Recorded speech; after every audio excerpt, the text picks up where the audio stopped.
baca epik Ramayana misalkan. Nah, Sri Rama dikatakan di sana ketika dia mau ke Sri Lanka, ke Alengka, itu alih-alih berlayar, dia memilih untuk bikin jembatan. Kenapa? Karena dalam tradisi orang India, laut itu adalah wilayah yang kotor yang sebaiknya dihindari. Mereka berpikir bahwa puncak gunung itu adalah tempat para dewa. Semakin tinggi, semakin dekat kepada kebajikan. Sedangkan semakin bawah, itu semakin jauh dari kebajikan. Makanya laut, tempat terendah itu dikatakan sebagai sumber dari setan segala macam yang jelek-jelek. Maka sebisa mungkin orang-orang India itu tidak berlayar. Maka kalau dulu waktu Baraya sekolah, kan ada pernyataan, salah satu teori tentang masuknya Hinduisme ke Indonesia adalah teori Brahmana, yang menyebutkan bahwa yang menyebarkan agama Hindu di Indonesia itu adalah para Brahmana. Tetapi teori Brahmana itu punya kelemahan, yaitu dikatakan bahwa para Brahmana itu secara tradisi tidak boleh nyebrang lautan atau tidak boleh pergi ke tempat yang jauh. Begitu kan? Nah, disinilah paradoksnya. Kalau orang Cina tidak memiliki budaya bahari, budaya maritim, karena mereka takut sama kekuasaan Raja Naga Laut Timur, dan kalau India juga tidak memilikinya, lalu apa yang menghubungkannya?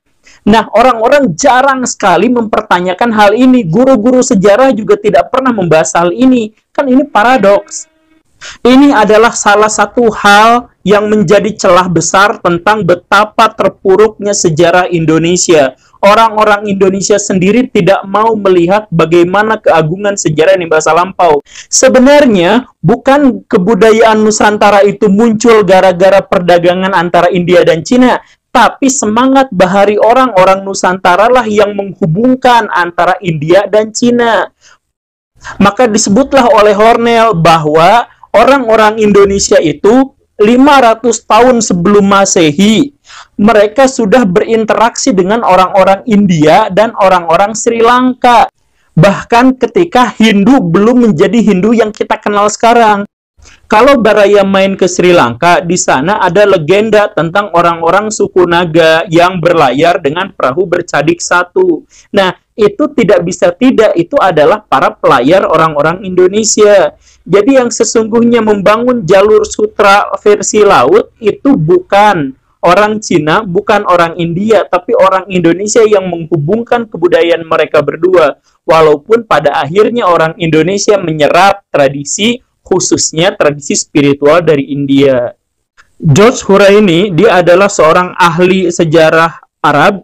Dia menyebut bahwa pelaut-pelaut Arab itu sudah sejak 1 abad sebelum Masehi sudah main ke India. Disebutkan begitu. Tetapi Huraini juga menyebutkan bahwa orang Arab itu terlambat dibanding orang-orang Melayu. Artinya, ketika orang Arab di situ sebelum Masehi sudah ada, orang-orang Indonesia juga sudah berlayar di situ.